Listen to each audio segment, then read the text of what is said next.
Pause करो।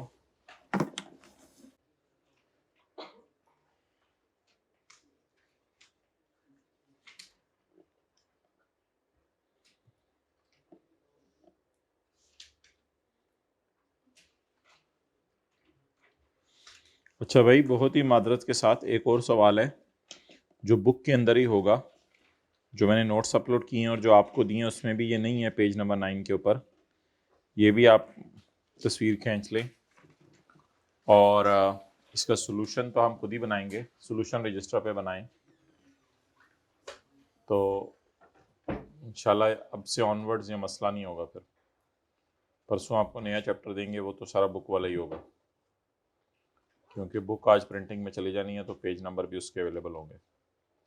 तो अगर कल की क्लास ली हुई है तो ये बात समझ आएगी आपको। चलें जी, जल्दी से निकालें रजिस्टर पे इनकम फ्रॉम अदर सोर्स।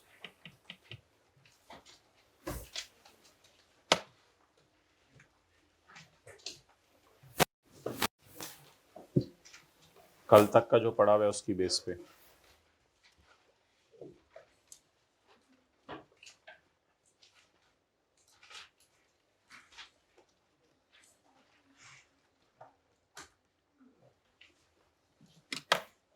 भाई आपने निकाल ली इनकम फ्रॉम अदर सोर्स? तो हाइट ऑफ एनीथिंग, क्लास में बैठे हैं तो कुछ कर नहीं रहे, कल परसों की क्लास ली हुई है तो 10 रोज समझ आएगा। तो ऐसे टाइम ज़ाया करते हैं, कुछ लोग पंक्चुअल होते हैं, कुछ इसी चक्कर में होते हैं, पता नहीं कब सीरियस हो रहा है।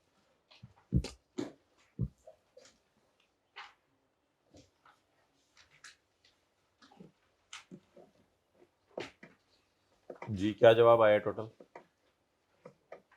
टोटल क्या आया income from other source?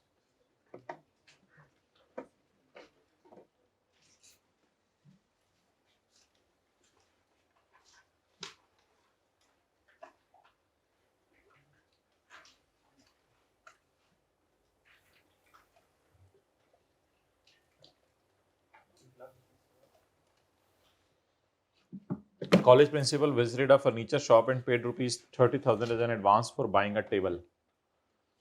Table खरीदने के लिए उन्होंने एडवांस दिया है। शॉपकीपर ने कहा सर प्लीज मुझे उधार भी दे दें। प्रिंसिपल साहब का पुराना इसके साथ जारी थी, उन्होंने कहा चलो ये लो 77,000 में तुम्हें उधार देता हूँ। प्रिंसिपल साहब ने उसको 33,000 रुपया गिफ्ट भी दे दिया उसकी बेटी की शादी के लिए। All the above payments for made in, और इसके अलावा प्रिंसिपल साहब ने उसको एक डायमंड वॉच 2,000 रुपए वाली, डायमंड ही लगी होगी अंदर, तो डायमंड वॉच दे दी 2,000 वाली।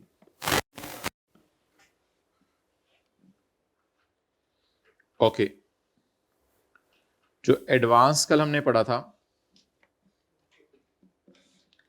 तो एडवांस में तो हमने पढ़ा था कि अगर एडवांस हो सेल ऑफ गुड्स या रेंडरिंग ऑफ सर्विस वाला, तो फिर तो हम उस एडवांस को, हाँ फिर हम उस एडवांस को क्या करेंगे? इग्नोर करेंगे, और वो कैश में भी पे हो सकता है। ये हमने पढ़ा था, advance receipt for sale of, तो इस पे सेक्शन 39(3 विल, इस पे सेक्शन 39(3) नहीं लगेगा। तो इसलिए ये जो एडवांस पेमेंट की है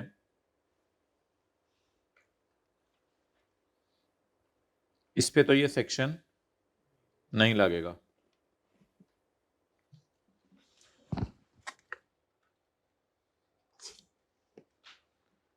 income from other source,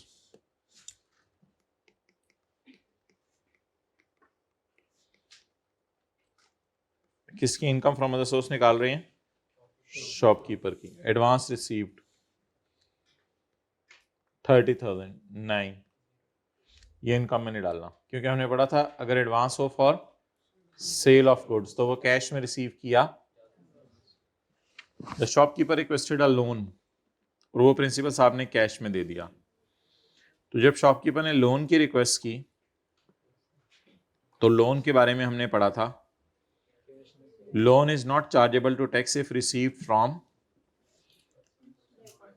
person holding NTN through ये। अब प्रिंसिपल साहब के पास एनटीएन है या नहीं है ये हमें कंसर्न नहीं है। कैश में तो कोई बंदा भी लोन किसी दूसरे को नहीं दे सकता, तो ये लोन मिलने वाले की क्या बन जाएगी?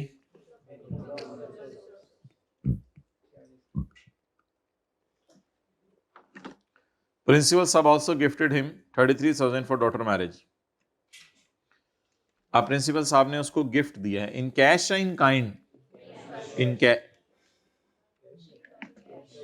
All of the above payments were made in cash. In kind नीचे वाले में बोलिएगा ना, तो मैं तो ये पढ़ा हूं ना मैं तो इन काइंड तो नीचे है ना, इन कैश है इन काइंड है। तो प्रिंसिपल साहब ने जो है वो उसको 33,000 रुपया बेटी की शादी के लिए दे दिया इन। तो अब बताएं जी, कैश गिफ्ट क्रॉस चेक से दे सकते हैं, बैंकिंग चैनल से दे सकते हैं, किसी और तरीके से दे सकते हैं, लेकिन कैश गिफ्ट नहीं दे सकते कैश फॉर्म में। कैश गिफ्ट क्रॉस चेक में दे सकते हैं, यानी पैसे देने हैं तो अकाउंट में ट्रांसफर कर दें, मतलब पैसे ना पकड़ाएं। तो ये भी क्या होगी? वायलेशन। कल वाली क्लास किसने नहीं ली थी? कल वाली क्लास किसने नहीं ली थी? सबने ली हुई। भाई फिर तो बैठने का फायदा नहीं है, तो टाइम तो है, बेहतर है कल वाली क्लास लें, फिर ये लें, फिर आए। अच्छा आता है सारा जी। कैश गिफ्ट कितना हो गया? 33,000। और प्रिंसिपल साहब के दिल में रहम का मादा जागा और प्रिंसिपल साहब ने उसको हीरे की नहीं अंगूठी, हीरे की घड़ी दे दी। ये गिफ्ट क्या है? इससे मिलाए, नॉट अ रिलेटिव से, तो ये चार्जेबल टू टैक्स है।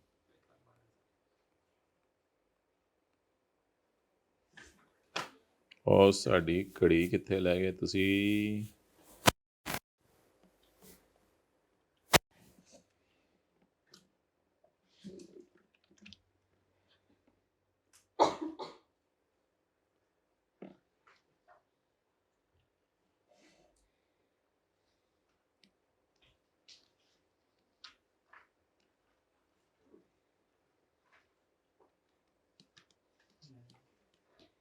डायमंड वॉच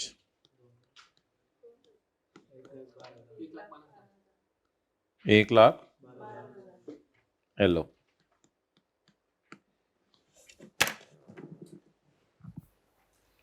अब किसी ने सोल्यूशन के साथ तस्वीर खींचनी है तो साइड पे होकर तस्वीर खींच ले।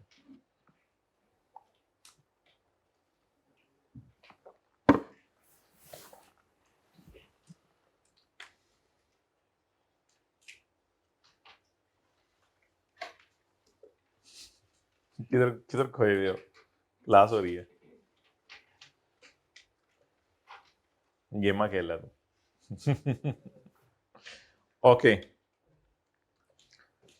तो ये कल सारे पढ़े हुए की समरी थी। साथ वाले को मुस्कुरा के देखें, फिर आगे चलते हैं। ये कल सारे पढ़े हुए की समरी थी। तो शर्मा जाता है, आपने देखे वो शर्मा जाता है। इसको थोड़ा सा जरा शर्म निकालें, इसकी शर्मीला बहुत है।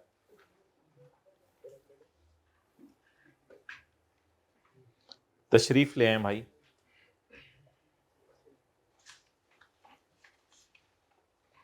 कल हमने क्या पढ़ा था? पेज नंबर 3 पर,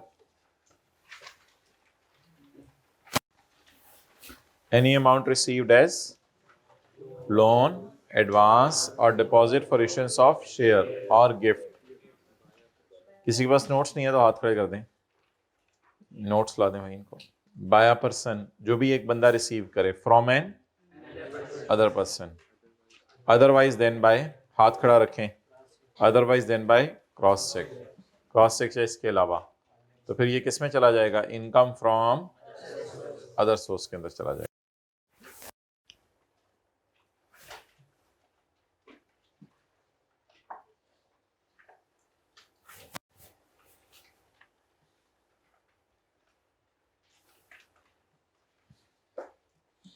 ओके, किसी के पास ना हो नोट्स अभी भी? 4A की थोड़ी सी डिस्कशन कर लेते हैं आप।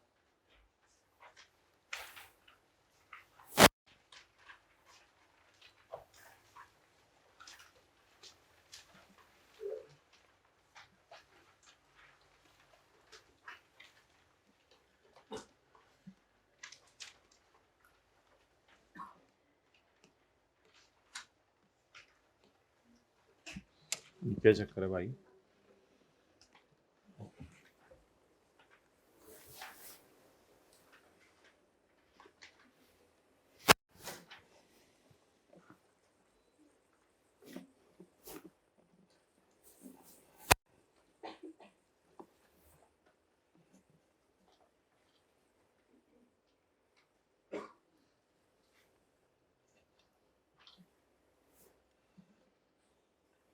कितनी कंसंट्रेशन से देख रहे हैं, पता नहीं क्यों हो रहे हैं। अच्छा, समटाइम्स जिंदगी के किसी मोड़ पर आप खड़े हों और पीछे से गाड़ी, अच्छा, और किसी बंदे को इंटरेस्ट मिले ऑन डिफेंस सेविंग सर्टिफिकेट। मिसाल के तौर पर 2023, 2024 और 2025, अब एक साहब ने इन्वेस्ट किए ₹40 मिलियन और इनको मिले ₹52 मिलियन। अब ये जो 52 मिलियन मिले हैं, ये आपने इन्वेस्टमेंट की थी, invested in defence saving certificate. Defence saving certificate होता है कि आप हुकूमत के खजाने में पैसे रखवा दें। तो 40 आपने इन्वेस्ट किया, आपको 52 मिला। इसमें आपको जो 40 मिला है वो अपना प्रिंसिपल अमाउंट वापस मिली है, और आपको जो इंटरेस्ट मिला है 12 मिलियन, वो आपको जो है वो अपनी पेमेंट मिली है। अब एक सवाल अराइज होता है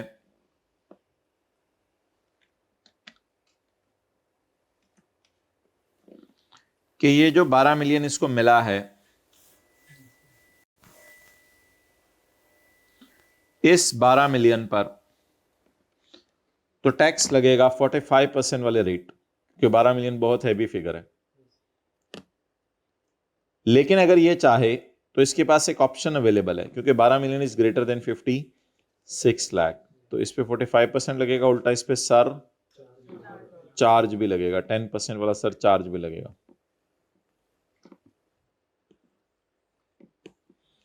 ओ मिट जा भाई।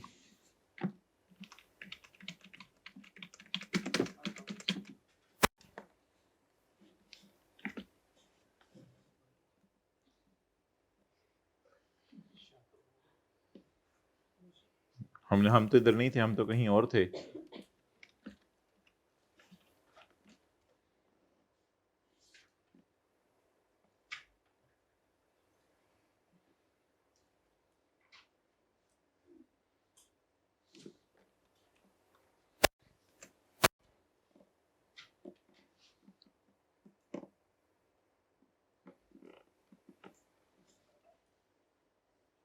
साढ़े को ही मोबाइल है भाई, या तो इसको साइलेंट पे लगा दो या फिर हम भी अपने को जनरल पे लगा दें। अब इसके पास एक ऑप्शन अवेलेबल है कि ये कहे 12 मिलियन मैंने 3 सालों में कमाया है, इस 12 मिलियन को मैं तोड़कर चार चार चार करके 3 सालों में डाल दूं, क्योंकि ये रिलेट कितने सालों से करता है, कितने सालों का इंटरेस्ट इकट्ठा मिला। अब आपके पास ऑप्शन 1 ये है, ऑप्शन 1 कि आप किस अमाउंट के ऊपर टैक्स दे दें,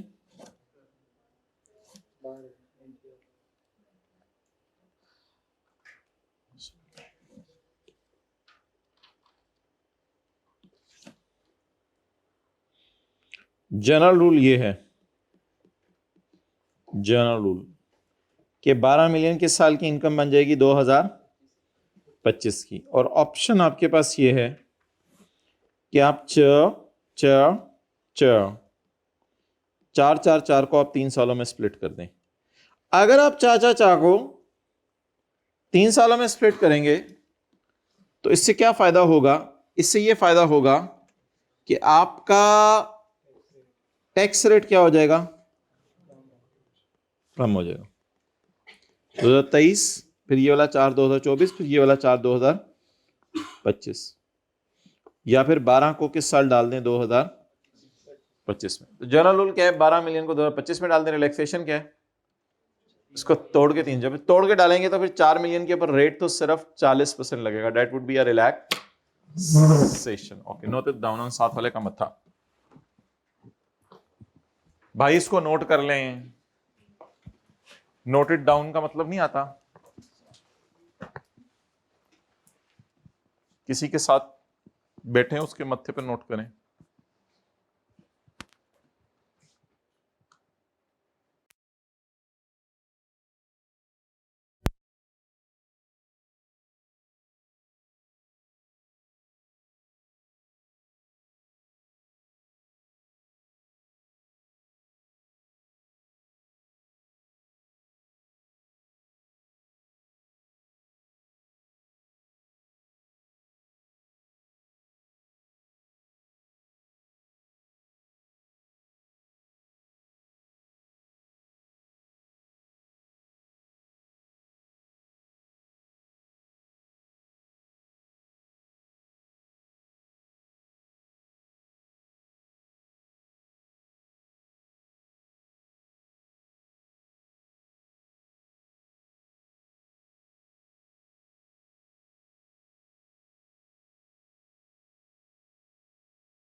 पर एक वो नहीं है तो वायरलेस किधर गया?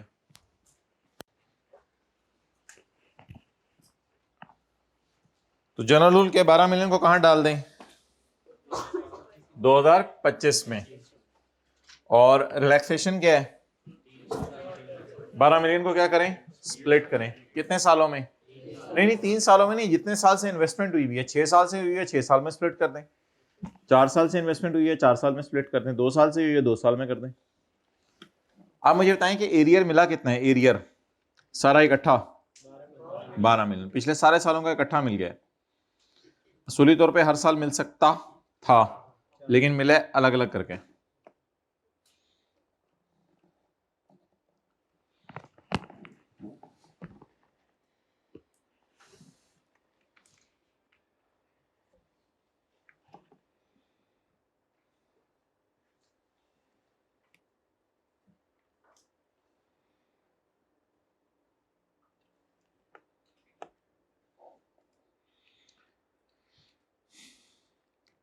जब कभी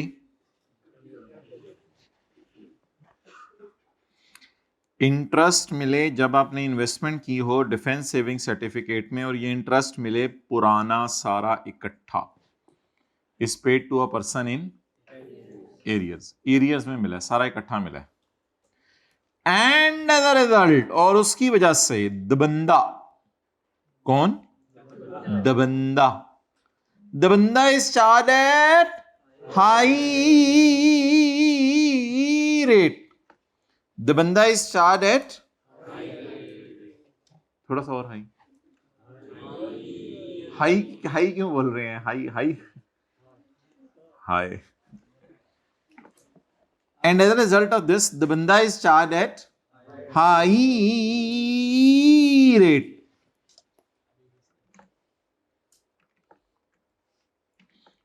तो क्या करें बंदे का, क्या करें फिर उस बंदे का? ओ भाईजन किथे रह गए, साडी डायग्राम ने ना करिया करो, ਤੁਹਾਡੀ ਮਿਹਰਬਾਨੀ।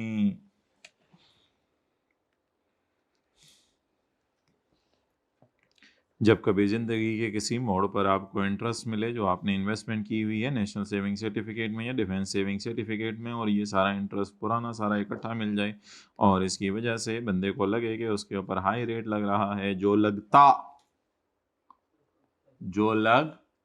ता अगर इंटरेस्ट उसको मिल जाता, उस बंदे को उसी साल जिस साल से वो, ये 12 मिला किस साल, रिलेट कितने सालों से करता है, ये 12 मिला किस साल, लेकिन रिलेट कितने सालों से करता है?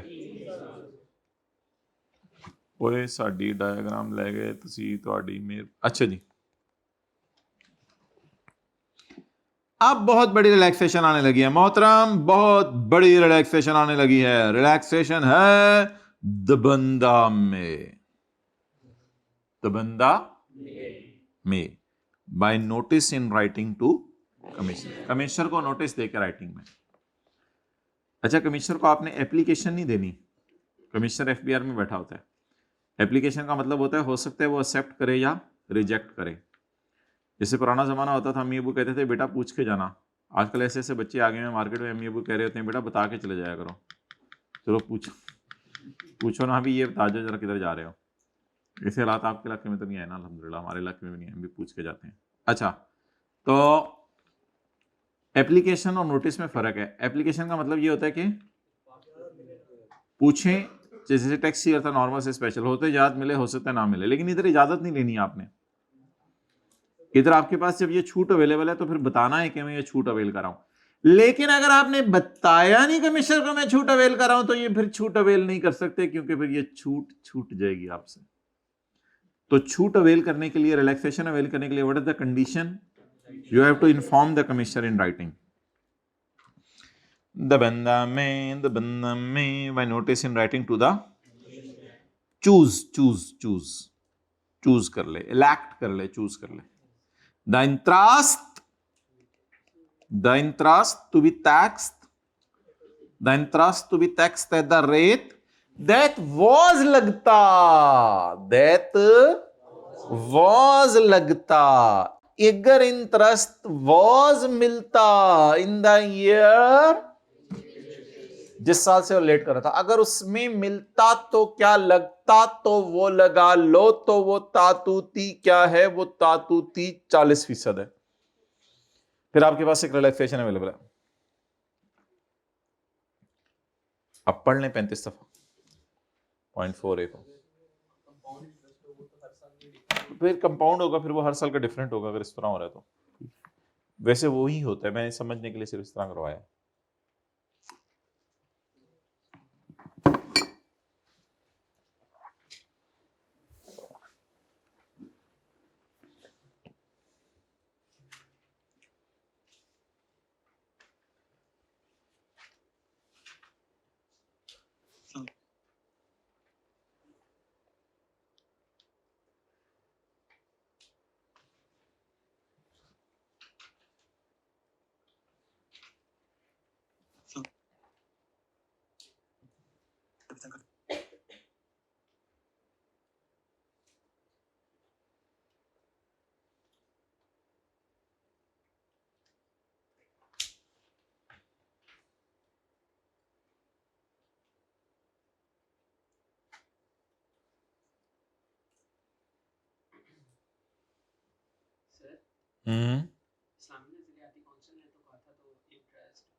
हाँ भी अब आहिस्ता आहिस्ता हो रहा है, अभी तक तो नहीं है। पॉइंट 4 पढ़ें। Where any interest on investment in national saving deposit certificate including is paid to a person in arrear, इकट्ठा मिला, बकाया आजाद पुराने, और इसकी वजह से the person is charged at high rate, बनिस्बत उस रेट के जो लगता अगर इंटरेस्ट उसको दे दिया जाता उस साल जिस साल से वो, तो फिर क्या करें? दो बंदों में फिर वो बंदा क्या करेगा? द बंदा में by notice in writing to choose the interest to be taxed at the rate that was applicable, जो लगना था अगर इंटरेस्ट उसको दे दिया जाता उसी साल जिस साल से वो रिलेट करते हैं। एक दफा और पढ़ लें साथ वाले का, जरा उर्दू में तर्जुमा बता दें। वेयर, जब कभी, एनी इंटरेस्ट, कोई भी इंटरेस्ट इन्वेस्टमेंट के ऊपर, करें ना जरा उसको बाजू से पकड़ के इधर अपने पास करें, या दूर दूर बैठा हुआ है। नहीं बता रहे साथ वाले को, शर्म नहीं आती? मैं कह रहा हूं साथ वाले को बताएं, मुंह करें उसकी तरफ, चलें बताएं, किसी को अकेला ना छोड़ें, जल्दी करें।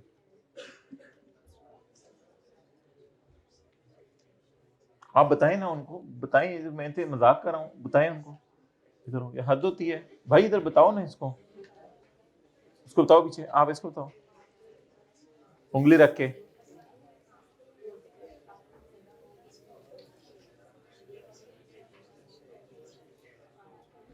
जल्दी करें भाई, जो साथ वाले को बताया अल्लाह उसको पास करे, जल्दी समझाएं उसको। चलो जल्दी बताएं।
जी अगली दफा देख लें। जब कभी इंटरेस्ट डिफेंस सेविंग सर्टिफिकेट वाला किसी बंदे को दे दिया जाए पुराने सालों का इकट्ठा, और उसकी वजह से बंदे को ये तकलीफ हो कि उस पर ज्यादा रेट लग रहा है, बिल मुकाबिल देन वाज एप्लीकेबल, जो लगता अगर इंटरेस्ट उसको दे दिया जाता उन सालों में जिन सालों से वो, तो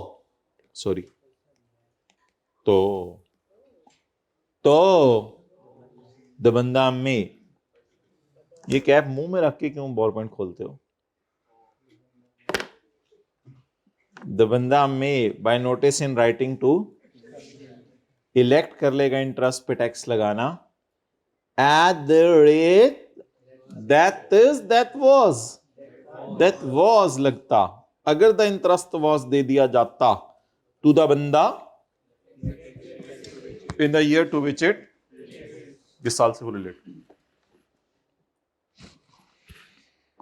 अच्छा जी, ये कौन सा साल था? 2025।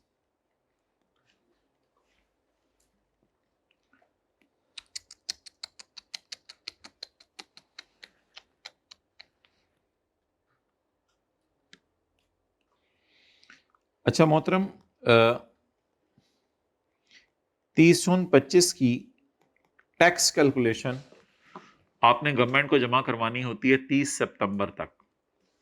तो पाकिस्तान में ये रूल है कि जिस बंदे का ईयर एंड है 30 जून, वो गवर्नमेंट को अपनी टैक्स कैलकुलेशन कब तक जमा करवाएगा?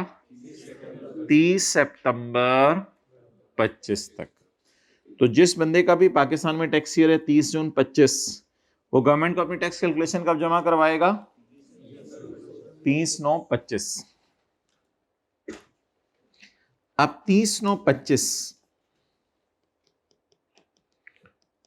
इट इज द, अभी सबर, it is the date by which taxpayer should file a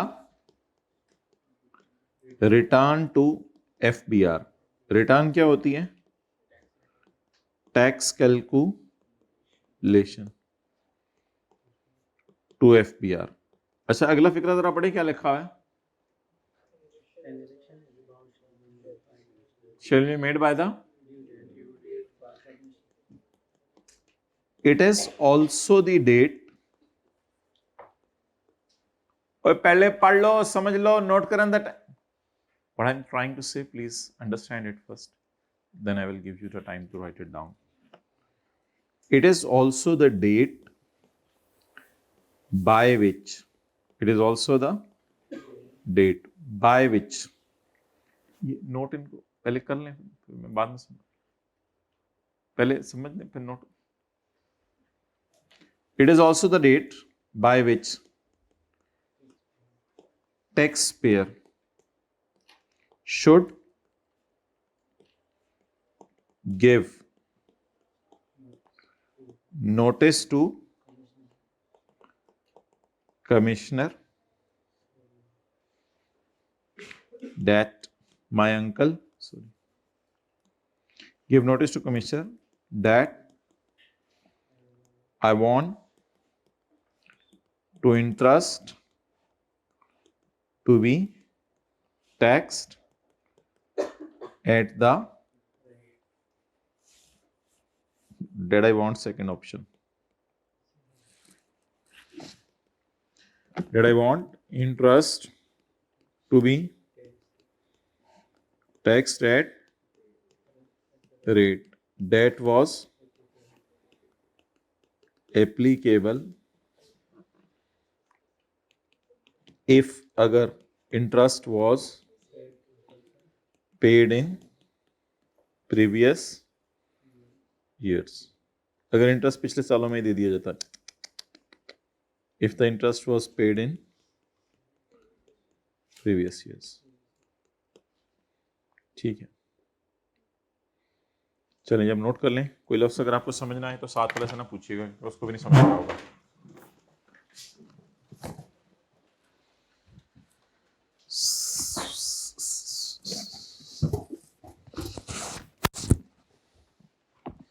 पढ़ाई कर रहे हो साथ साथ, खड़े हो जाओ, कर रहे हो, पढ़ रहे हो, पढ़ रहे हो साथ साथ, पढ़ रहे हो साथ साथ, ओ पुत्र पढ़े हैं नाल नाल, पढ़ रहे हो साथ साथ। सुनो, जो मर्जी सुनूंगा, खड़े हो जाओ, खड़े हो जाओ। ये क्या डाला है? मोबाइल यहाँ पे डाला है, क्यों क्यों नहीं पढ़े? अच्छे वाले बंदे हो, पढ़ना शुरू।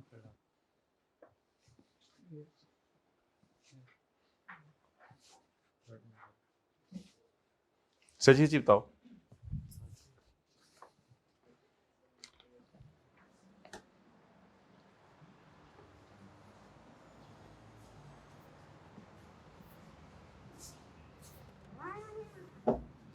हाँ भाई।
फ्रेश हो जाता है जरा बंदा।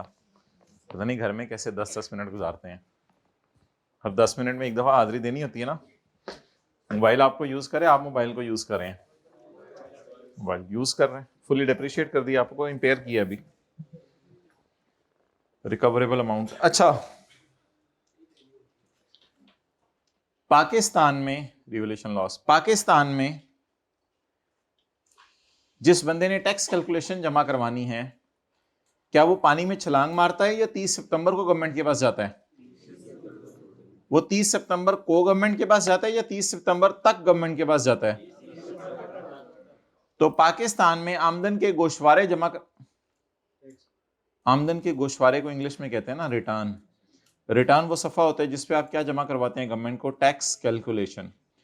पाकिस्तान में गवर्नमेंट ऑफ पाकिस्तान को टैक्स कैलकुलेशन जमा करवाने की तारीख बताएं क्या है? 30 सितंबर तक हमने जाके गवर्नमेंट को क्या जमा करवानी है? It is the date by which taxpayer should file a return to FBR. It is also the date by which taxpayer should give notice to the commissioner that I want interest, that I want interest to be taxed at the rate that was, if interest was paid in, मुझे previous years का rate लगवा दो। तो छोटी सी बात लिख लें, अगर 30 सितंबर 25 तक हमने कमिश्नर को बता दिया तो फिर हम 4-4 मिलियन को 3 सालों में डाल सकते हैं। अगर 30 सितंबर 25 तक हमने कमिश्नर को नोटिस दे दिया, अगर 30 सितंबर 25 तक हमने कमिश्नर को नोटिस दे दिया,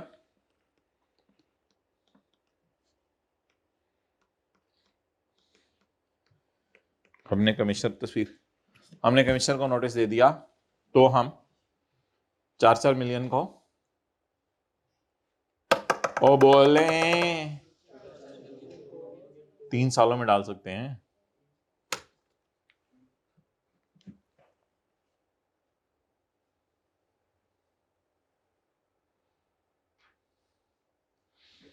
जिंदगी के किसी मोड़ पे आप आए और साथ वाला अपनी ही तस्वीरें अपने ही मोबाइल में ऐसे करके देख रहा हुआ है, ऐसे ऐसे करके और ऐसे करके, तो उससे बस कहिएगा छोड़, यानी कि इनका मुंह बड़ा है, तो छੱਡ दे यार, तेरी मेहरबानी है। ये बीमारी है, ये तो घरों में लोग पता नहीं फिल्टर पे क्या क्या लगाते हैं, ऐप्स आई हुई हैं पता नहीं करके। बीमारी है और कुछ भी नहीं है, बहुत बड़ी बीमारी है जिसका ना दुनिया में फायदा ना आखिरत में। ओके,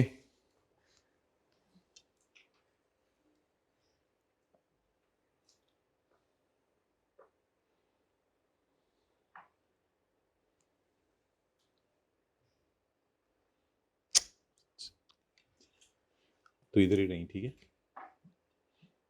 ध्यान रखिए अपना। एन इलेक्शन का क्या मतलब है? जनरल रूल या रिलैक्सेशन की बात कर रहा है? इलेक्ट क्या किया था, मेन चीज इलेक्ट की थी, या इलेक्ट से क्या मुराद है? ऊपर वाली नीचे वाली बात, जनरल रूल या ऑप्शन की बात? इलेक्ट तो उसको किया था ना, बोले इलेक्ट तो उसको किया था ना, बोले वो टेढ़ा करके बोलेंगे तो सादा बोले, इलेक्ट तो उसको किया था ना,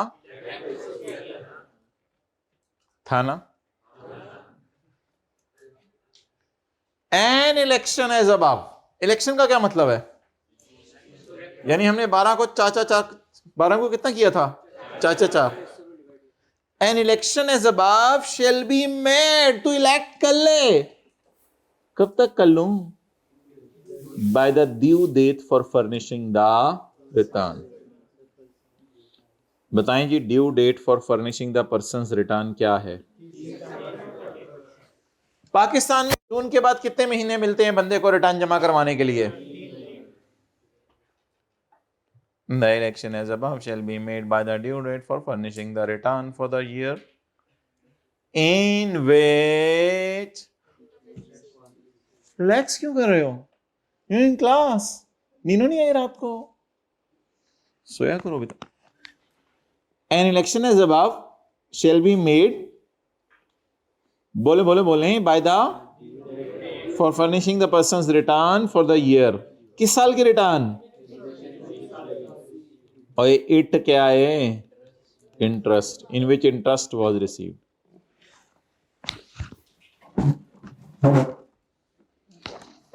द कॉमी, बोलें द कॉमी मे अलाउ एन एक्सटेंशन।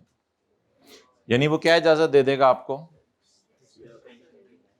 कि अगर आप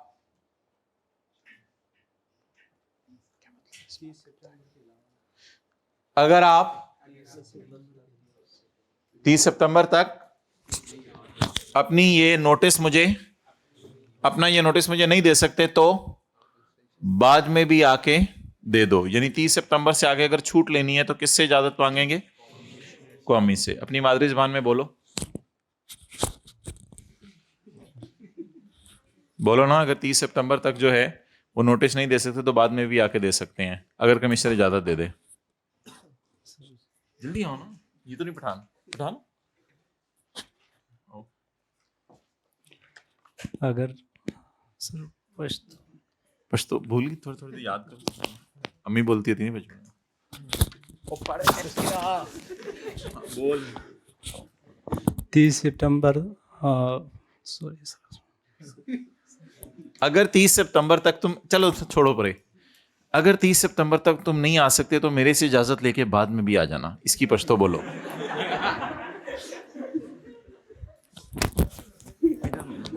30 सितंबर पूरी तरह आने ली नो जमाने इजाजत वाले तो रुस्तम रहते हैं। जमाने इजाजत क्या मतलब? मतलब मेरे से इजाजत ले। तो होना आ गई है पश्तो।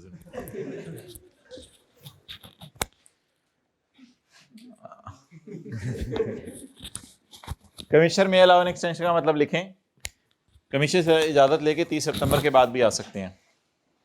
कमिश्नर से इजाजत लेके 30 सितंबर के बाद भी आ सकते हैं। जिपें बंद है सारी, जिपें बंद है सारी। कमिश्नर से इजाजत लेके 30 सितंबर के बाद भी आ सकते हैं। ओके, चलें आगे।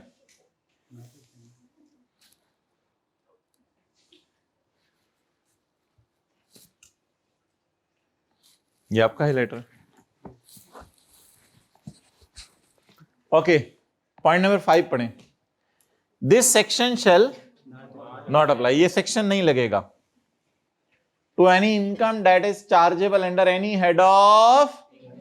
ये सेक्शन उस इनकम पे नहीं लगेगा जो इनकम किसी और हेड ऑफ इनकम में चली गई। मतलब बोलो पश्तो में।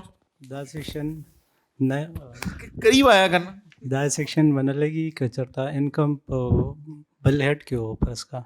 बल हेड क्या मतलब? मतलब दूसरी हेड में। Okay, this section shall not apply to any income that is chargeable under बल head of income.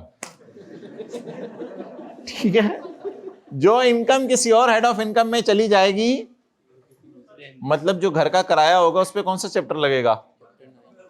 Income from property. और जो सैलरी होगी उस पे कौन सा चैप्टर लगेगा? यानी जो इनकम किसी और हेड में चली गई उस पे, और जो इनकम फाइनल टैक्स रिजीम में चली गई उस पे भी ये सेक्शन नहीं लगेगा। फाइनल रिजीम में जैसे डिविडेंड इनकम जाती है और इनकम जाती हैं तो उस पे भी ये सेक्शन नहीं लगेगा। चलो अगला सवाल निकाल लें।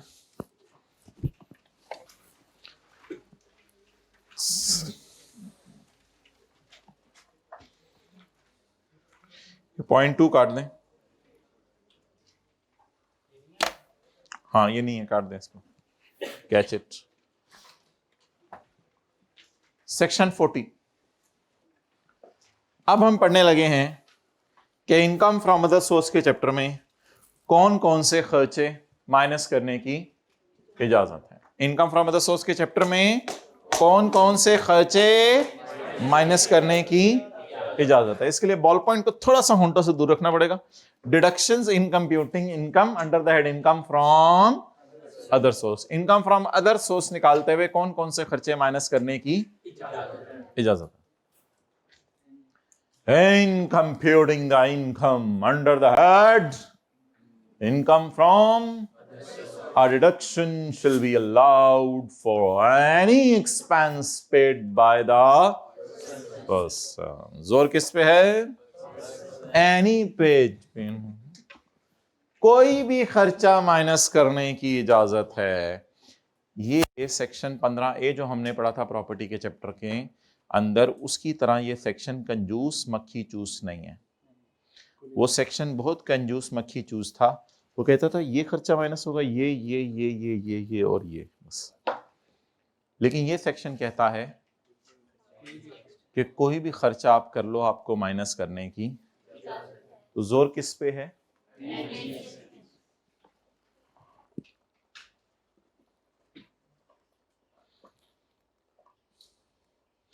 कोई भी खर्चा।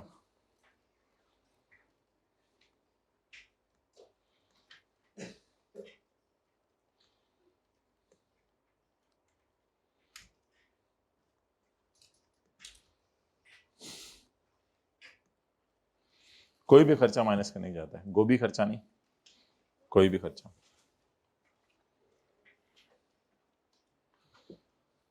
उर्दू लिखते रहा करें, वरना दुकान को लोग ऐसे लिख रहे होते हैं, दो कान। कुछ को समझ भी नहीं ना आई। दुकान में वाव होता है। इनकम, कितने लोगों को आज पता चला वाव नहीं होता। इन कंप्यूटिंग द इनकम, कुछ दुकानों पे तो लिखा भी होता है सुबह को नाश्ता, तो शाम को भी होता है नाश्ता, खाली नाश्ता लिख दें काफी है। In computing the income under the head income from a deduction shall be allowed for any expense paid by the banda अगर, जोर किस पे? एनी पे। अगर द खर्चा is paid in deriving income, साबित करना पड़ेगा ये खर्चा किसके लिए किया आपने? इनकम कमाने के लिए किया। अगर ये खर्चा आपने इनकम कमाने के लिए किया तो आपको माइनस करने की इजाजत है, वरना आपको माइनस करने की इजाजत नहीं है। तो समझा, शीशा है तेरे ऊपर आ गिरेगा। However, no deduction will be allowed for an expenditure of, लेकिन फिक्स्ड एसेट का खर्चा इस चैप्टर में माइनस करने की इजाजत। कैपिटल एक्सपेंडिचर क्या होता है? Fixed asset. अंजुम लिखो, रशीद लिखो, इधर लिखो, कैपिटल एक्सपेंडिचर के आगे फिक्स्ड एसेट्स, कैपिटल नेचर के आगे फिक्स्ड एसेट, यानी फिक्स्ड एसेट का खर्चा यहां माइनस करने की इजाजत नहीं है।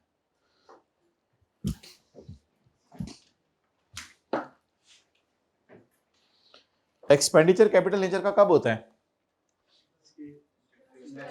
जब इसकी normal useful life more than 1 year है। फिर जैसे फर्नीचर है, बिल्डिंग है, मशीनरी है।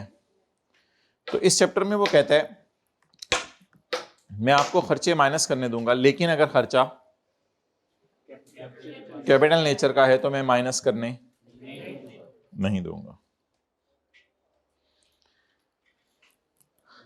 लेकिन अगर आपने बिल्डिंग को प्लांट एंड मशीनरी के साथ किराए पे दे दिया, आपने बिल्डिंग को प्लांट एंड मशीनरी के साथ किराए पे दे दिया, तो फिर मैं आपको खर्चा माइनस करने दूंगा। फिर आप बिल्डिंग को डेप्रिशिएट कर लेना, फिर आप प्लांट को भी डेप्रिशिएट कर लेना, कोई मसला नहीं।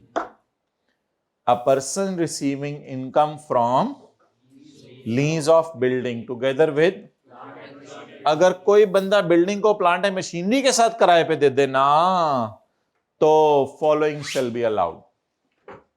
फिर ये माइनस करने की जरूरत है। आ डिडक्शन फॉर डेप्री, फिर आपको डिडक्शन माइनस करने की जरूरत है, क्योंकि आपकी, अगर आपने बिल्डिंग को प्लांट और मशीन के साथ किराए पे दे दिया तो आपकी बिल्डिंग भी वैल्यू लूज कर रही है और प्लांट एंड मशीनरी भी वैल्यू लूज कर रहा है। A person receiving income from building together with shall be allowed a deduction for the depreciation of any plant and machinery or building, and an initial allowance for any plant or, और plant के ऊपर initial allowance भी minus करने की इजाजत है। तो initial allowance आप पढ़ेंगे आने वाले दिनों में, जब हम बिजनेस के चैप्टर में ये दोनों सेक्शन पढ़ेंगे, सेक्शन 22 और 23। तो इनिशियल अलाउंस का हम आपको मतलब बताएंगे। ये डेप्रिसिएशन की सिस्टर है, सुतेली नहीं सगी, ये डेप्रिसिएशन की सिस्टर है, यानी डेप्रिसिएशन का एक और नाम है इनिशियल अलाउंस। अभी आप इनिशियल अलाउंस और डेप्रिसिएशन में मेरे से फर्क ना पूछिएगा, वरना हमें सेक्शन 22 और 23 खोल के फर्क दिखाना पड़ेगा। लिख लिया? इनिशियल लिखी, इनिशियल अलाउंस डेप्रिसिएशन की बहन है क्या? सगी बहन लिख लें, जो मर्जी लिख लें, कीमती चीजें नहीं बैग में, बिरयानी तो नहीं पड़ी है? क्या है? कुछ भी नहीं है। चलो, तो a person receiving income from lease of building together with shall be allowed a deduction for the depreciation and deduction for initial allowance for any plant or machinery used. Inadmissible deduction से पहले ये डब्बे में आ जाएं। डब्बे में डब्बा, डब्बे में केक। आपका दोस्त 3-4 में एक, लाखों में एक ना कहा करें, वो ज्यादा छोटा हो जाता है।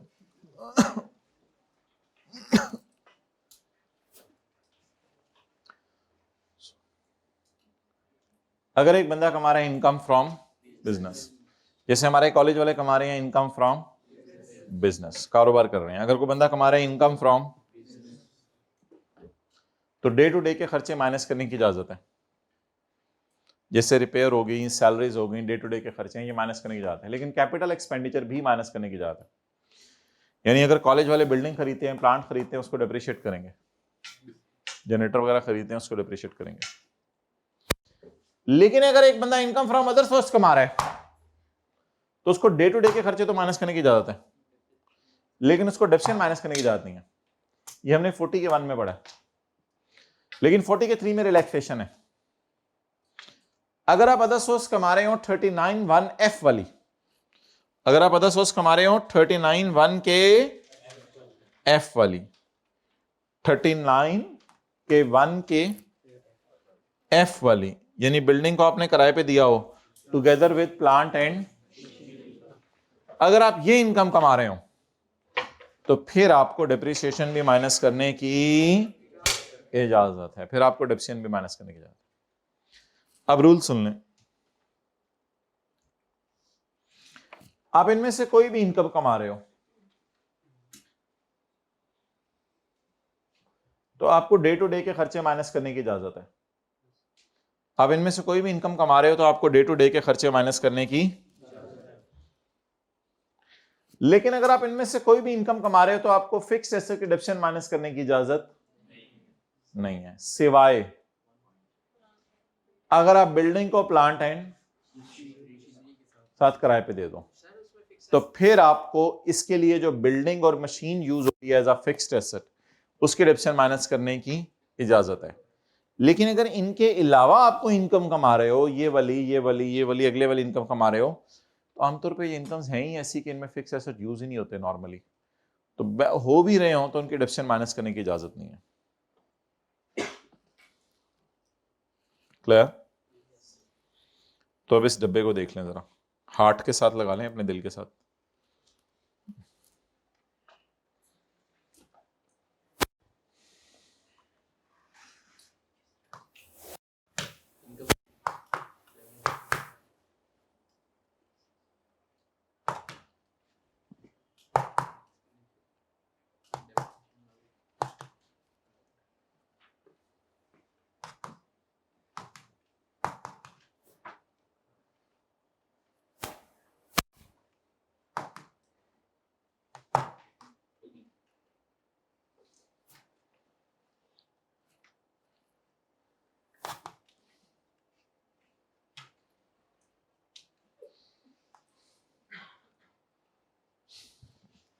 थोड़ा बॉल में नीचे करो।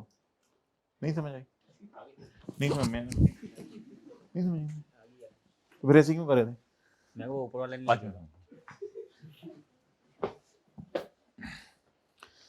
तो मोहतरम, हम कहना आपसे ये चाह रहे हैं कि डेप्रिसिएशन हर हाल में minus,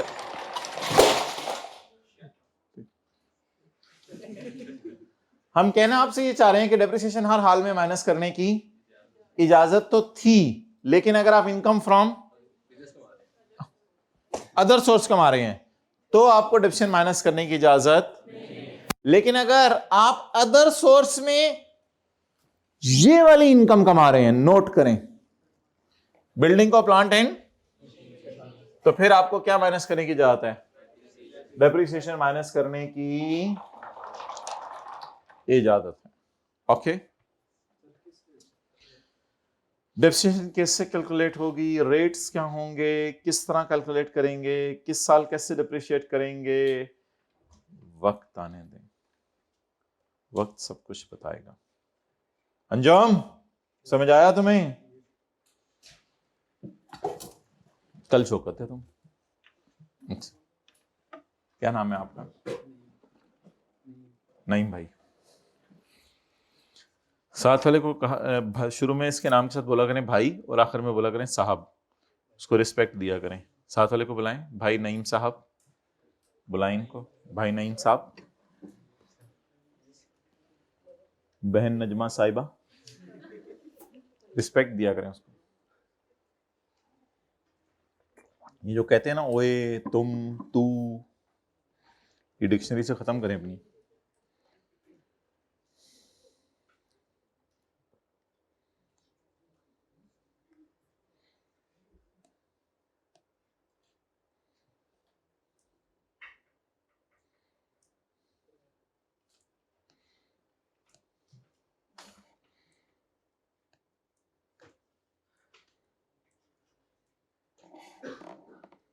You are listening to me?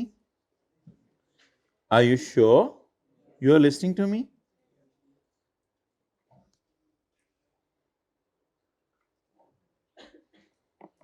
Okay, 0.4 और 5 का मतलब मुझे बता दें। ये आपने प्रॉपर्टी के चैप्टर में भी पढ़ा है।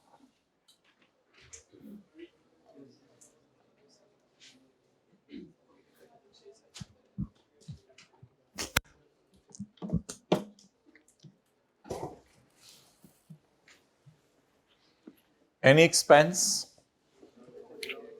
which is allowed as under another head will again not be allowed under this head। कंधे को ऐसे करें, एक बड़ी बात बताई, जैसे जैसे कंधा नीचे लाना है वैसे वैसे बोलना है, ऊपर करके बोलें बड़ी बात बताई, ट्राई करें जरा, ऊपर ले जाएं, छोड़ें, बड़ी बात बताई।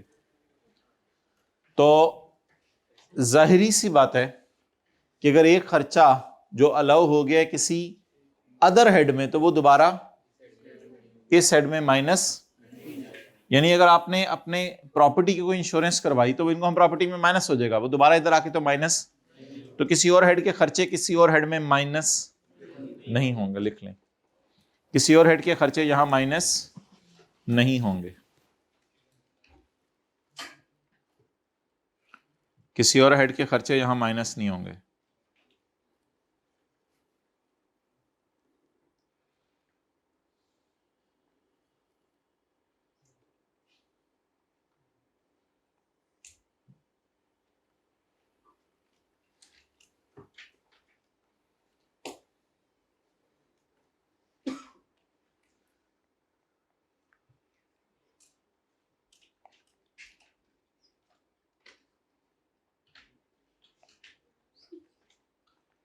ओके,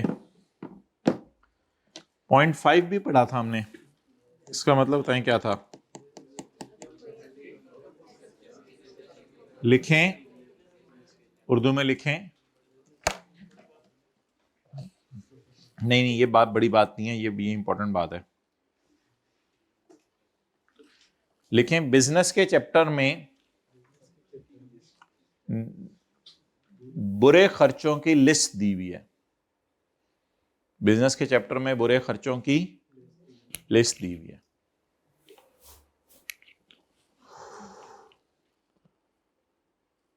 उस जैसा खर्चा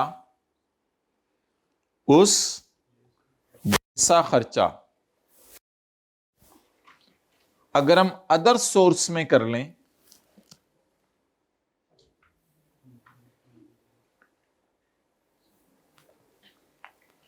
तो यहां भी माइनस नहीं कर सकते, तो यहां भी नहीं कर सकते। उस जैसा खर्चा अगर हम अदर सोर्स में कर लें तो यहां भी माइनस नहीं कर सकते।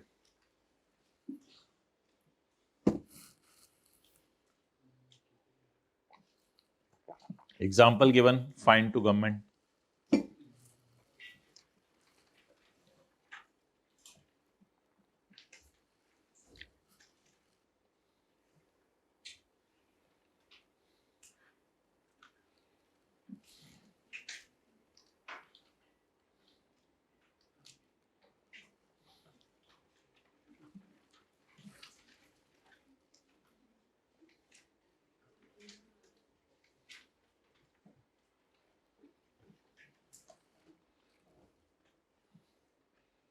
Okay.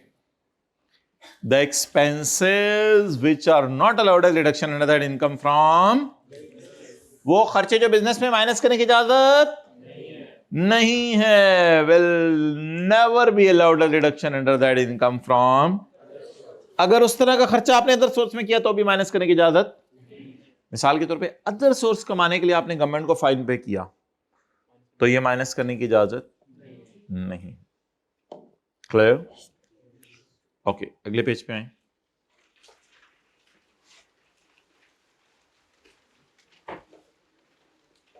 भाई कल उसको कहना कैपिटल गेन की कॉपीज ले आए, शुरू करें कल कैपिटल गेन। अच्छा जी, इंटरेस्ट देख लो, सफे आगे तक देख लो कितने सफे हैं इस चैप्टर के। अभी ये सफा खोलें, बस खत्म करें बात। Interest income, profit on debt को कहते हैं इंटरेस्ट इनकम। इंटरेस्ट इनकम जो है, लकीली ये डायग्राम तो आपके पास है।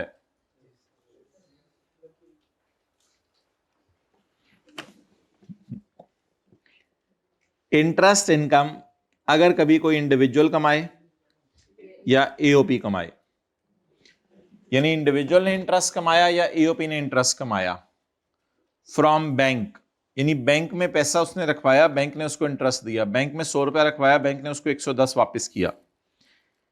Interest income is earned by individual और एओपी फ्रॉम अ बैंक या फ्रॉम नेशनल सेविंग स्कीम या डिफेंस सेविंग स्कीम। वो जो पढ़ा था वो अलग था, उसका इससे ताल्लुक नहीं, वो मैं कल फर्क बताऊंगा दोनों में, उसको इससे मिक्स ना कीजिएगा घर में जाके। मेन बात ये है, वो कोई इतनी जरूरी चीज नहीं थी जो हमने पढ़ी थी, मेन अब ये है न्यूमेरिकल्स के लिए। इंटरेस्ट इनकम जो इंडिविजुअल या एओपी कमाएंगे बैंक में पैसे रख के या नेशनल सेविंग स्कीम में पैसे रख के या डिफेंस सेविंग स्कीम में पैसे रख के, अगर इंटरेस्ट 5 मिलियन से कम हुआ तो फिर इंटरेस्ट इनकम आपकी फाइनल टैक्स रिजीम में जाएगी, और कुछ केसेस में रेट होगा 15%, कुछ केसेस में रेट होगा 20%। और अगर एक इंडिविजुअल ने इंटरेस्ट कमाया, बैंक में पैसे रखा, एक इंडिविजुअल ने इंटरेस्ट कमाया बैंक में पैसे रखवाकर या यहां पैसे रखवाकर, और इंटरेस्ट बहुत ज्यादा हुआ, तो फिर तुम नॉर्मल टेबल में आ जाओ। नॉर्मल टेबल में 45% तक भी रेट है। तो लॉजिक पे याद रखें, अगर कम इंटरेस्ट कमाया तो 15% रेट, और अगर ज्यादा इंटरेस्ट कमाया तो नॉर्मल रिजीम। नॉर्मल रिजीम का क्या मतलब है? बस टेबल 1 2 जो है वो लगेगा फिर आपको पेंडिंग ऑन।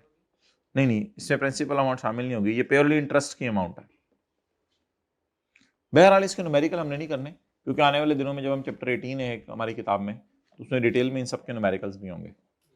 तो इफ इंटरेस्ट इनकम इज थोड़ी थोड़ी तो रेट, और अगर इंटरेस्ट इनकम 5 मिलियन से, फिर कौन सा टेबल लगेगा? नॉर्मल।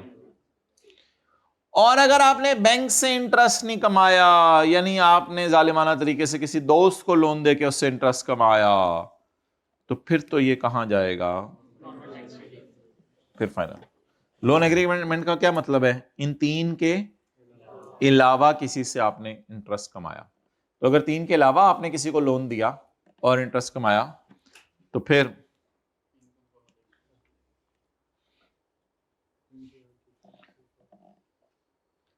डन। तो जब इन 3 से इंटरेस्ट कमाया करेंगे तो कहां जाया करेगा? ज्यादा लोन होने की सूरत में, ज्यादा इंटरेस्ट होने की सूरत में अदर सोर्स नॉर्मल रिजीम, और अगर कम होगा यानी 5 मिलियन से कम होगा, ये साल में हुआ करेगा ना, साल में। तो और अगर आपने बैंक में पैसा नहीं रखवाया, किसी दोस्त को पैसा दिया और फिर उससे इंटरेस्ट लिया, तो ये कौन सी इनकम होगी आपकी, और किस में जाएगी, नॉर्मल टैक्स रिजीम में। पढ़े जी। अ टैक्स लगाया जाएगा on every individual and, her individual AOP पे टैक्स लगाया जाएगा जो रिसीव करे क्या, इंटरेस्ट इनकम, जो रिसीव क्या करे, profit on debt, interest income. किससे, from a prescribed person. Prescribed person से क्या मुराद है, बैंक, गवर्नमेंट या, तो उस पर टैक्स लगाया जाएगा। द टैक्स कितना लगाया जाएगा, the tax shall be computed by multiplying the rate of tax to the, यानी खर्चे वगैरह माइनस करने की इजाजत। और ये टैक्स किस पे लगेगा, जो इंटरेस्ट इनकम मिला है उसकी gross amount.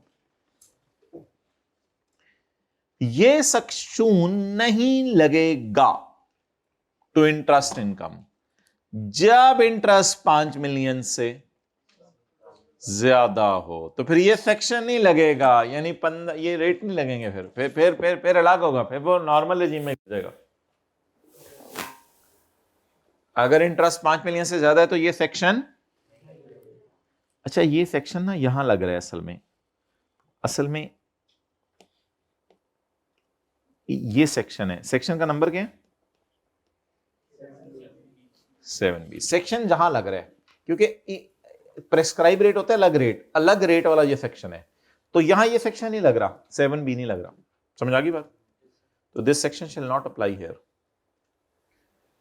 What does this section से, ये सेक्शन कहता क्या है कि इंटरेस्ट लगाओ 15% या 20% पे।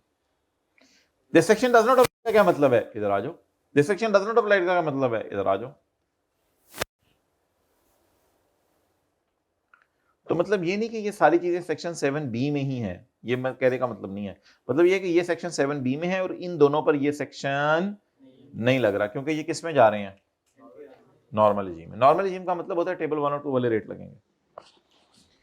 This section shall never apply to interest income that is more than, और अगर गवर्नमेंट ने कोई इंटरेस्ट माफ कर दिया है, मोबाइल देख लो,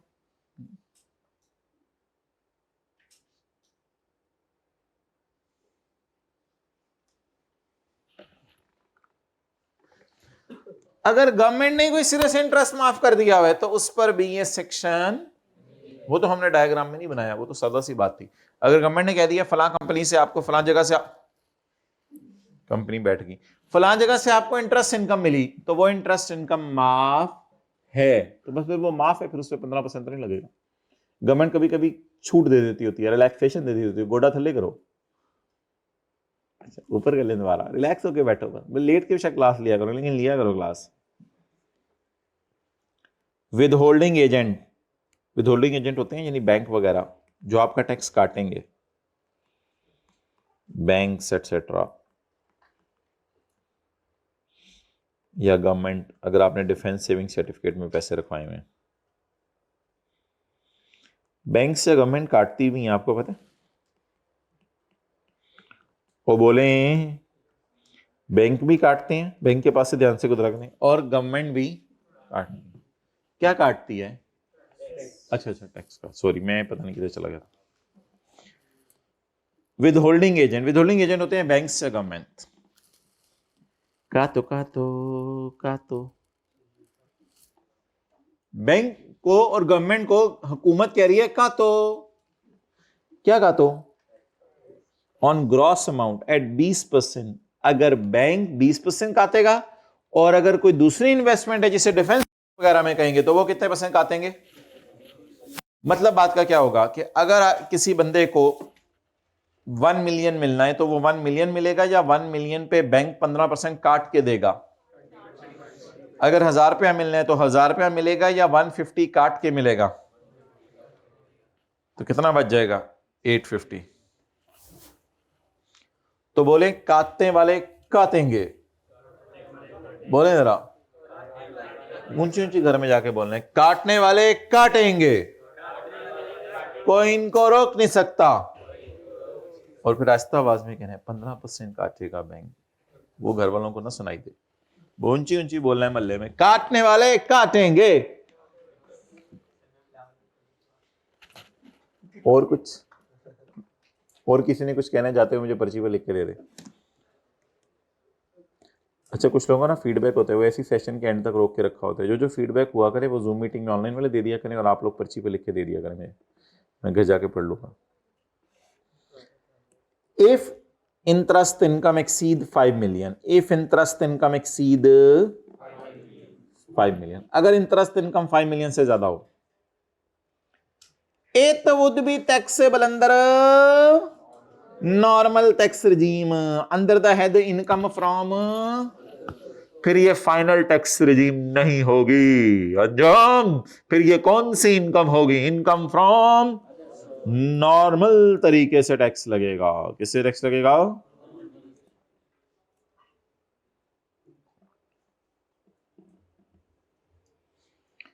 if interest is earn through loan agreement, और अगर इंटरेस्ट कैसे मिला आपको, then it is taxable under, then it is taxable under, then it is taxable under normal tax regime. In case of individual European company as well, हमने company यहां तो नहीं लिखा, तो कहते हैं कंपनी के केस में भी नॉर्मल रिजीम ही है। बहरहाल कंपनी का न्यूमेरिकल तो हमारे सिलेबस में नहीं। अंडर दैट इनकम फ्रॉम, कहते हैं वैसे एक बात बता दूं, कंपनीज के लिए इंटरेस्ट इनकम हमेशा ही नॉर्मल होती है। वैसे ही एक बात बता दूं, कंपनीज के तो न्यूमेरिकल है नहीं, इसलिए थ्योरी के तक याद कर लें। कंपनी के लिए इंटरेस्ट इनकम 5 मिलियन ऊपर नीचे वाला कोई चक्कर ही नहीं है।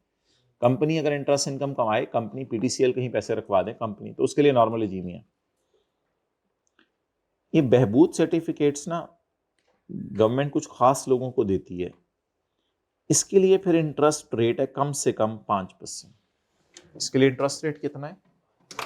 कम से कम 5%, मिनिमम कम से कम 5% है। ये कम से कम ना एक मैक्सिमम लिखा हुआ है, ओके, करीब से देखना चाहिए। इनके लिए ज्यादा से ज्यादा रेट कितने परसेंट है? उससे ज्यादा टैक्स नहीं देंगे। तो इसको कभी हम न्यूमेरिकल में देखेंगे, फिर ये बदला बात समझ आएगी। तो interest income on Behbood saving certificate, ये खास लोगों को गवर्नमेंट देती है, जो पेंशन वाले होते हैं, रिटायर हो जाते हैं, पेंशनर्स जो पेंशन ले रहे हैं घर बैठ के, अगर उन्होंने अकाउंट खुलवाया हुआ है तो उनके ऊपर इंटरेस्ट कितना है? 5%। A tax shall be imposed on every individual, revise करें, who receives interest income from a bank. The tax computed shall be applied by using the gross amount on profit on debt. This section shall not apply to interest income that exceed 5 million. फिर उन पे क्या लगेगा? Point B कहते हैं, वो मैं बताता हूं। फिर उन पे ये लगेगा, अगर 5 मिलियन से ज्यादा है तो फिर वो क्या, कहां गिरेगी? Normal tax. बैंक वगैरह 20% और 15% टैक्स काटेंगे। अगर इंटरेस्ट लोन एग्रीमेंट के जरिए है तो हमेशा कहां जाएगा? नॉर्मल रिजीम में। और बहबूद सर्टिफिकेट्स का मैक्सिमम रेट क्या है? और कंपनीज क्या करेंगी? और नॉर्मल रिजीम में गिरेगा ये किस में गिरेगा? नॉर्मल रिजीम में अलग रेट है, ये कभी बात करेंगे इस पे, बस याद करने की हद तक याद रख लें बस। मैक्सिमम रेट बहबूद सर्टिफिकेट्स का 5%, और किस में गिरेगा? Normal regime. और कंपनीज के लिए रेट क्या है? नॉर्मल रिजीम वाला। चलें जी, इनकम प्रॉपर्टी का ये न्यूमेरिकल करें, 2-3 मिनट में आपको दे रहा हूं। Question number 4, question number 6, page 8। Pause कर दो वीडियो 2-3 मिनट के लिए, ये कर लें।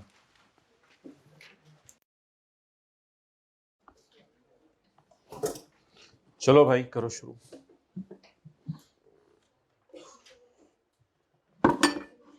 टी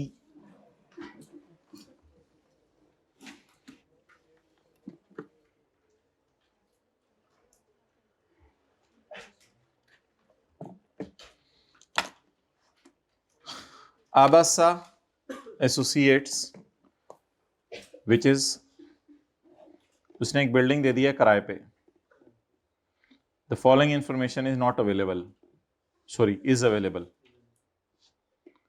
किराएदारों से किराया कितना लिया है? 23 लाख रुपए।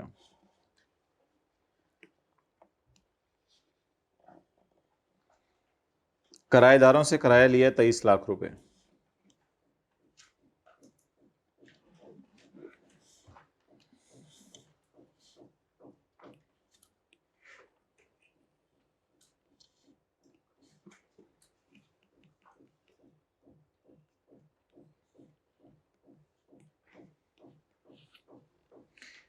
डेप्रीसिएशन तो प्रॉपर्टी के चैप्टर में माइनस करने की इजाजत नहीं है, बल्कि इसकी जगह रिपेयर अलाउंस एक चीज है, वो माइनस करने की इजाजत है।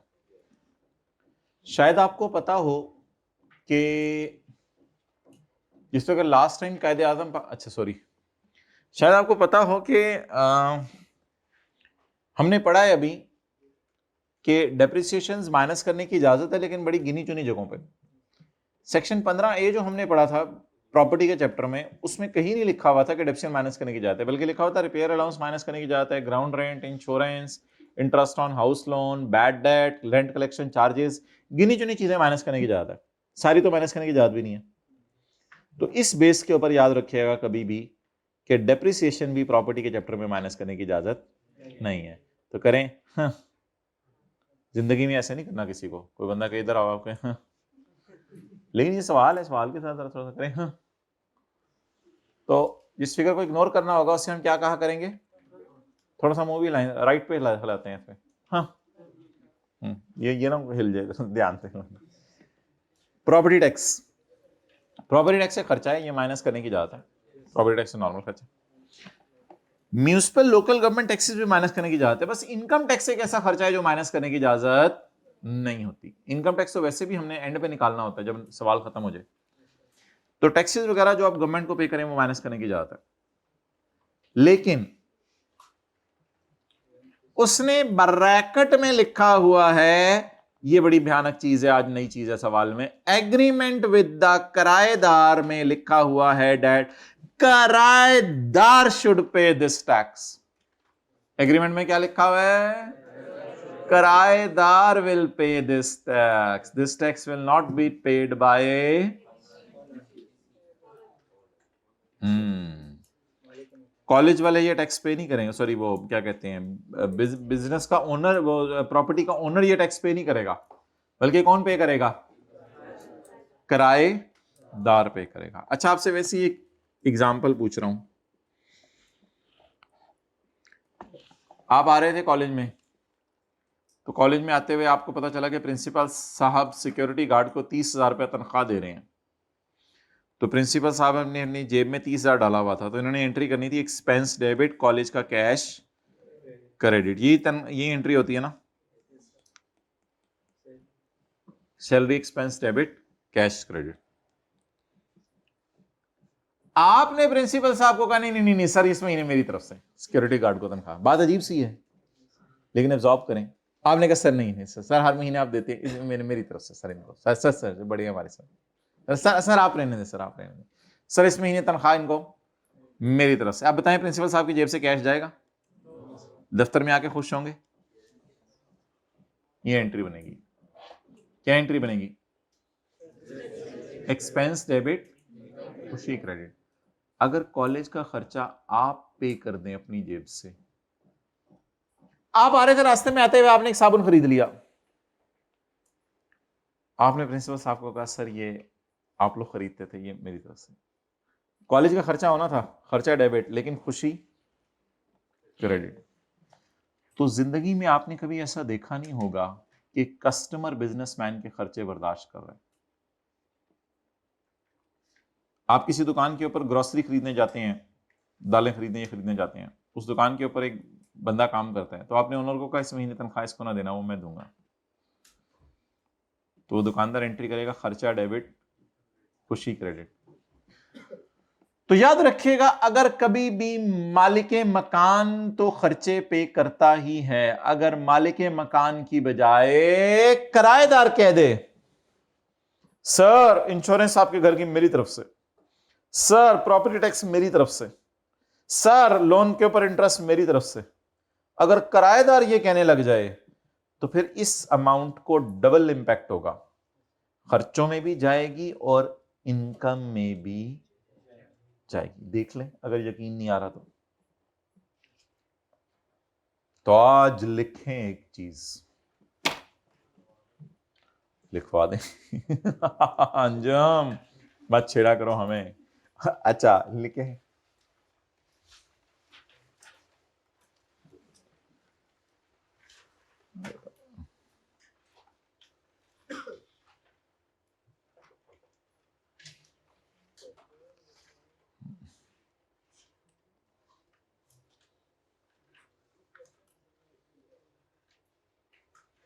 अगर कभी, लिखें अगर कभी किराएदार मालिक के मकान, ओनर लिख लें, मालिक के मकान नहीं लिखना था। अगर कभी किराएदार ओनर की जगह खर्चा पे कर दे तो उसको इनकम में भी लेके जाएंगे, एक्सपेंस में भी लेके जाएंगे। तो उसको इनकम में भी लेके जाएंगे, उसको एक्सपेंस में भी लेके जाएंगे।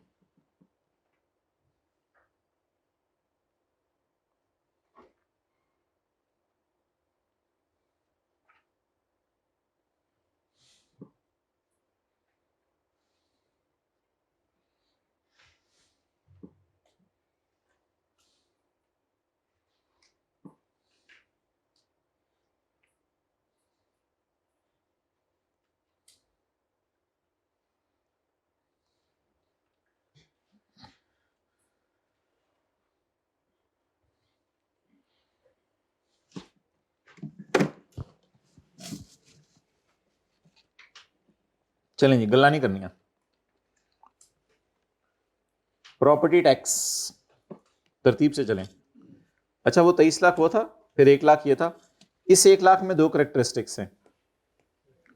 ये 1 लाख एक तरफ खर्चा है, भाई आपने टैक्स पे किया है, लेकिन वो टैक्स आपकी बजाय किसने पे कर दिया? तो बस सादा सी बात है, जब कभी मालिक मकान की बजाय कौन खर्चा पे कर दे तो आपने इसको इनकम में भी डालना है और एक्सपेंस में भी डालना है। रेंट में पड़ा है 6 लाख, 23 लाख में कितना पड़े? फॉर 3 years, 3 सालों के लिए। रेंट में पड़ा है 6 लाख 3 सालों के लिए, जो कि शुरू हो रहा है 1 जुलाई हमारे साल से। ये 6 लाख हमारे साल से शुरू हो रहे हैं। एबीसी कहती है एक्रूअल अकाउंटिंग फॉलो करनी। एक्रूअल अकाउंटिंग ये नहीं कहती कि जितने पैसे आए उसको इनकम में डालो। एक्रूअल अकाउंटिंग ये कहती है जितना अरसा घर किराए पे रहा उसको इनकम में डालो। और बाय डिफॉल्ट प्रॉपर्टी के चैप्टर में एक्रूअल अकाउंटिंग ही यूज होगी। मिसाल के तौर पे आपको 14 महीने का किराया मिल गया, तो आप इनकम में कितने महीने का किराया डालेंगे? 12 महीने का। कितने महीने का एडवांस में मिला है आपको? 2 महीने। तो इसको तो आप अगले साल डालेंगे ना इनकम में। अब मुझे बताएं कि ये 6 लाख जो मुझे मिला है ये कितने सालों का है? क्या ये अगले 3 सालों का है या हमारा 1 साल डाल के 3 सालों का है? कैसे पता चला? Commencing from our year. तो 23 लाख के साथ उसने बड़ा भयानक लफ्ज लिखा हुआ है, रिसीव्ड। 23 लाख के साथ उसने क्या लिखा हुआ है? रिसीव का मतलब है आया। हमें तो चाहिए कमाया। खोरक नहीं करनी, हमें तो चाहिए कमाया। आया चाहिए, कमाया चाहिए? कमाया चाहिए। कमाया का मतलब है कितना अरसा हमने घर किराए पे चढ़ाई रखा। अच्छा अब मुझे ये बताएं कि मुझे किराया कितना आया? 23 लाख। इसमें से कितना अगले सालों का है? 4 लाख। एक्सीलेंट। एक तरीका ये, 6 लाख अगर 3 साल का है, देखिए ना वो एक लाइन लिख रहा है, वो कह रहे 23 लाख आपको किराया है, और नीचे जाके कह रहे दिस इंक्लूड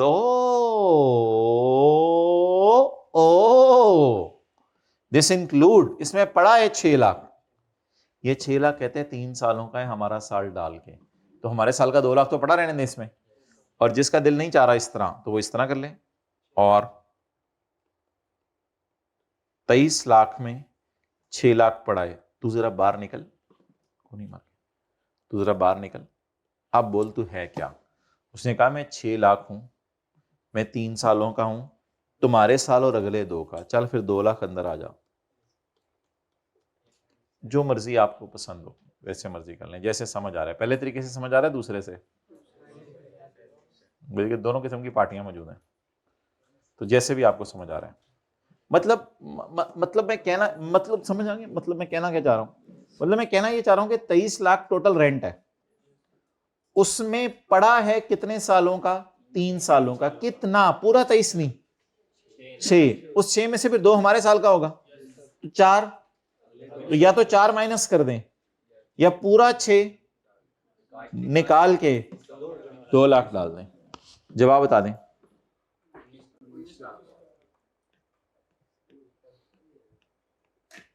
19 लाख। नोट करें।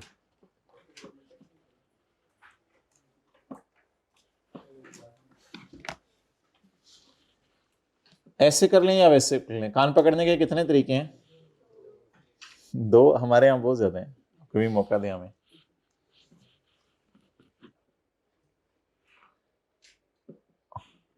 कितना दूर रहते हो यहां से? कहाँ?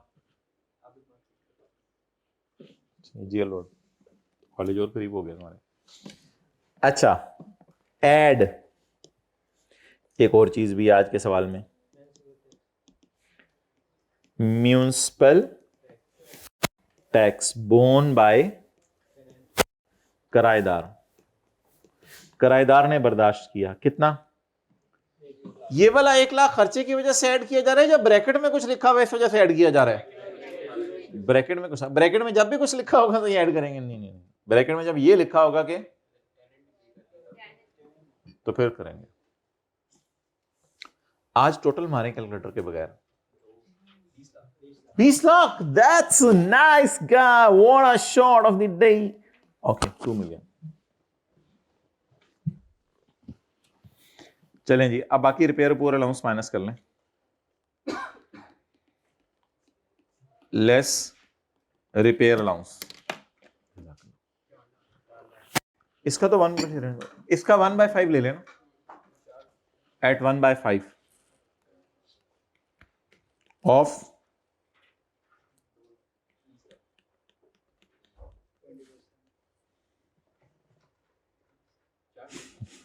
4 लाख।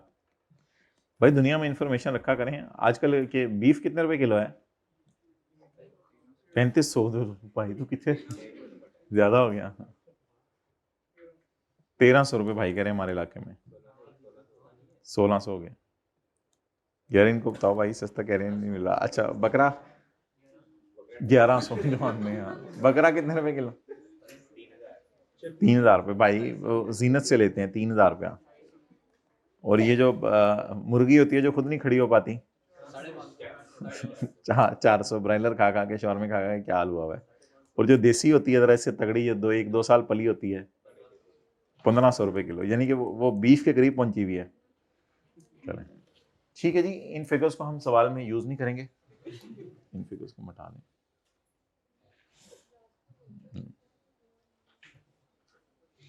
आप बता दें कौन कौन से खर्चे हैं। डेप्सियन माइनस करनी है, प्रॉपर्टी टैक्स माइनस करें, कितना? 1 लाख। और म्यूनिसिपल टैक्स तो माइनस करना है ना, इसको खुशी में भी डालना है, खर्चे में भी डालना है। What is the total? 14 lakh.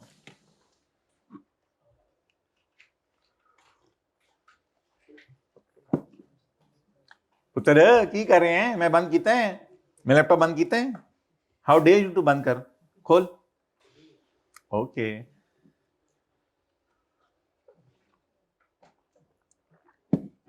चलें जी, क्वेश्चन नंबर समझ आ गया? ठीक है, नहीं समझ आया तो साथ वाले को जायज कैश कर दीजिएगा। आगे चले, क्वेश्चन नंबर 9। रिक्शा लेने आ गया, ड्रामे कर रहे हैं मिस्टर अमीरुद्दीन। ऐसे सुस्त बंदे नहीं चाहिए हमें, एक्टिव बंदे चाहिए। Mister Amiruddin has recently arrived in this world. ओ भाई आज लेट शुरू किया था 2 बजे, कड़ी आगे लगा दें। 2-3 मिनट पॉज भी तो करवाई थी। Mister Amiruddin has recently constructed an office complex for the purpose of letting out. उन्होंने एक दफ्तर बनाया जिसको उन्होंने किराए पे देना है। अल्लाह अच्छा सा कोई किराएदार दे दे आप जैसा। As per the terms and condition, वो कह रहे हैं मैं अच्छा हूं। As per the terms and condition mister Amiruddin is also entitled to signing amount which is non, signing amount लिखे नॉन एडजस्टेबल अमाउंट का एक और नाम है। नॉन एडजस्टेबल अमाउंट का, नॉन एडजस्टेबल अमाउंट नहीं पड़ी थी सेक्शन 16 में, 10 सालों में जिसको डिवाइड करने हैं। Signing amount non adjustable amount का एक और नाम है।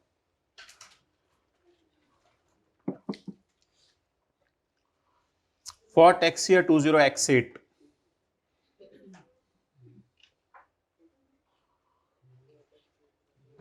विच इज नॉन रिफंडेबल।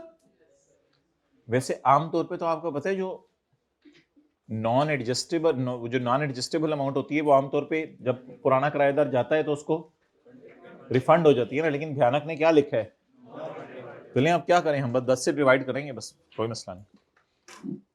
किराया कितना आया? 11,50,000। और कितना किराया था? 50,000 जो आना था बट नहीं आया, लेके भाग गया किराएदार। सवाल नहीं मिल रहा इनको, नहीं मिल रहा सवाल, ढूंढ लें मेहरबानी। Rent for the year due मिलना था बट नहीं मिला। साइनिंग अमाउंट कितनी है? ये वही है, लेकिन नॉन एडजस्टेबल लिखा है ना आगे उसने, non adjustable. Fire tax paid minus करने की जरूरत है, टैक्सेस जो भी होंगे माइनस करने की। लॉयर फीस के लॉयर अपने लिए एक सूट खरीदे नया, नहीं, for suit to recover rent. हमने कहा था लॉयर को अगर फीस पे करेंगे, ये पहली दफा आई है लॉयर फीस सवाल में, तो वो भी माइनस करने की इजाजत है। सैलरी ऑफ केयर टेकर जो रेंट कलेक्ट करता है, ये भी माइनस करने की, लेकिन लोअर ऑफ करके, ये रेंट कलेक्शन चार्जेस है। इंश्योरेंस प्रीमियम तो पता है माइनस करने की इजाजत है, आगे वो उसने कैलकुलेशन की बेसिस दे दी, वो कल देखेंगे। रिपेयर ये वाली माइनस करेंगे या हम कोई और करेंगे? तो एक दो बातें बस सुन लें ताकि हम क्लास खत्म करें, अभी इसको सॉल्व नहीं करके आना आप लोगों ने। साइनिंग अमाउंट एक नया लफ्ज आया है, वो नॉन एडजस्टेबल जो अमाउंट है उसका एक नया नाम है। आमतौर पे नॉन एडजस्टेबल अमाउंट होती है रिफंडेबल, लेकिन भयानक इंसान ने क्या लिखा है इसको? बहरहाल नॉन रिफंडेबल नहीं लिखता, ये कोई 23 साल पहले सवाल आया था जब हम सीए, अच्छा तो ये अजीब सा लफ्ज है नॉन रिफंडेबल, तो आमतौर पे अब रिफंडेबल ही होती है। ठीक है जी,